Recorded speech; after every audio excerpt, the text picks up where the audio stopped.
Hello Aggie fans, and welcome to this week's edition of CUTV Sports Show in the Huddle. I'm Cecilia Ramirez. And I'm Jacob Russell. It was another exciting week in spring sports for the Cameron Aggies. We've got all the softball, baseball, and basketball coming up that you've been waiting for. Plus, we have another special guest in the studio. Yeah, before we get started, we'd like to congratulate the nationally ranked tennis teams on their victories last week. Both teams defeated the Bisons of Oklahoma Baptist University. And we would like to note that neither team will be playing a home tennis match until March. Next week, the women travel to be facing Southern Nazarene and Oklahoma Christian, while the men will be playing NCAA Division II opponent Wichita Baptist and West Florida. Now let's get on to last week's softball action. Opening day for the Lady Aggie football team as they took on the Oklahoma City University Stars. Now let's get to the action. Hey, we gotta have good at-bats. Let's get a couple. Here we got Coach Beth Watson getting her team ready for the game. On the mound first is Ashton McBride. She's going to field the bunt for the nice 1-3 put out. Now the defense is going to be a staple for the Lady Aggies all through this season, something they'll rely on heavily. Here we go with another pitch. And Megan Young fields the grounder with another easy put out at first. The Lady Aggies start out rolling in the first couple innings. Here we got a nice pop out again to end the inning. Now let's see what the Lady Aggies can do on the offensive side. Here we got Terrell reaching on a nice air, up to bat next. We got a double hit to the fence. Terrell's going to advance to third. Now the Lady Aggies sadly couldn't get any of these runs and they leave two on base. Lady Aggies would move on to fall in the first game in a fifth inning run rule, 11-3. In the second game falling 7-1. Now since then the Aggies went on to the Henderson State Invitational in Arkansas and finished 4-1. On to the men's action, the Aggie men took on Angelo State. Now the Aggies are nationally ranked number 11. Here are the players getting ready for the warm-ups. Start out with outfielder Josh Barnett, crushes a home run over the left field fence, and the Aggie men know chicks dig the long ball. It's the easiest way to put fans in the stands. Here we go, giving some high fives on the side of the field. Team excited to get the game started with the home run. Now we got Kyle Neihart behind the plate. Now this man's got a cannon and everybody knows it, yet they still try to steal on him. Guns out a runner at second. Not in our house, not with me watching. And we got the man from the land down under coming up, Thomas Dicker, driving a double down the line. Easy stand-up double for him. Now Dicker on the game was 1 for 5 with that being his only double. But we'll take any action we can get on the offensive side of the ball. And the Aggie men go on to win, finish the series 2-2 at Angelo State. Great game. You guys go on and see your men play. Last week was also another exciting week in Aggie basketball. Last week was homecoming week. Both Aggie men and women's basketball took on the tough team of University of Central Oklahoma. Let's go on to the women's footage. And many events planned for homecoming. Right here you see the Golf Reunion. That's the team from the 1960s all the way up to the new millennium. And here's the Aggie women coming out of the locker room, getting ready to play, getting ready for another tough game at home. Here's Gabby Walk with a nice swing pass to Haley Dunn. Very nice pass by her. Now, celebrating a century, building to the future is our logo for homecoming. There you see the construction workers ready for action. There you see a missed shot. Whitney Long, the ex-volleyball player, still a volleyball player, but she's helping Coach Tom Webb out a little bit. Does a great job on the offensive boards there. Gabby Walk up top.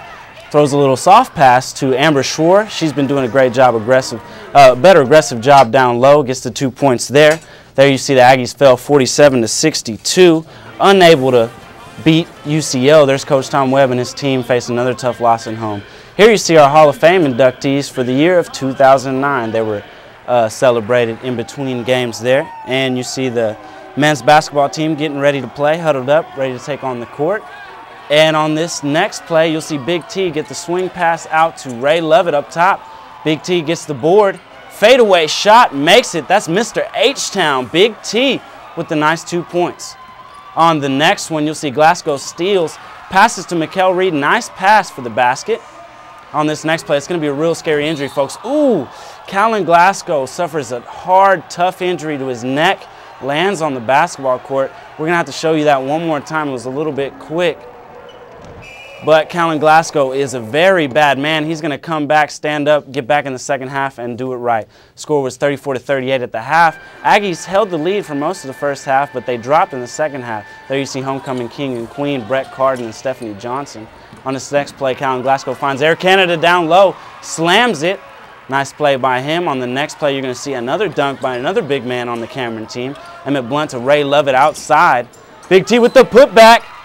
Screaming Mr. H-Town, Mr. DJ Screw knocks that in. Aggies fall by almost 20 points, 62-85. Tough loss for the Aggies at home. And now we have a special guest in the building. Aggie fans, welcome Kim Vinson here for the first time on In the Huddle. How are you doing today, Ms. Vinson? Good. Glad to be here. Ms. Kim Vinson is she's got many former accomplishments here at Cameron University. Spent 15 years as the head coach of the Aggie volleyball team, 271 victories in all. Conference championship in 1998, and you were also the four-time LSC North Division Coach of the Year. Now your administrative duties involve Associate Athletic Director since 2006, Cameron's Compliance Coordinator, Senior Woman Administrator, and the Fitness Center Director. Now tell me, Kim, how was the transition from going from coach to a high position in an athletic program like that? Well, actually it was pretty smooth given that I was doing some of those duties as I was coaching, so that made it a little bit easier transition to the full administration job. And I've enjoyed doing what I do and definitely get to have a lot of interaction with all the student athletes, not so much just one team. So I've really enjoyed it. Now, tell me a little bit, about 2 weeks ago we had Jim Jackson on the show, Athletic Director. He told us a little about what he does as Athletic Director. What's in the job title as Associate Athletic Director? Well, I think the big part of my job is the NCAA compliance. I make sure that you know, we stay clean and do the best we can to educate our coaches and our students about the NCAA rules and regulations.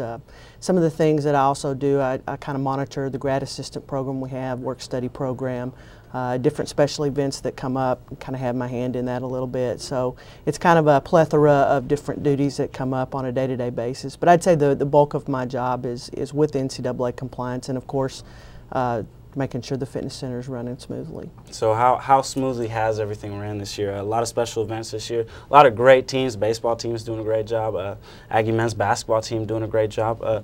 How's it been this season and what do you expect in the future?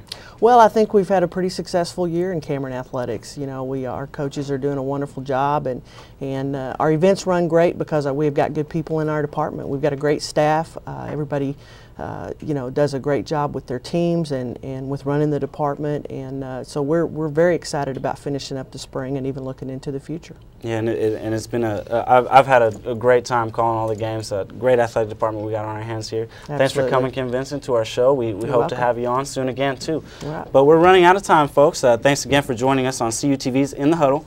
If you tuned in late, all of our shows are available on YouTube. Just search CU Internet TV with no spaces. CUTV will be broadcasting a live camera switch over the Aggie Video Network starting at tip-off in this weekend's game against ECU.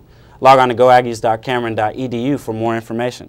Until next time, I'm Cecilio Ramirez. See you at the game.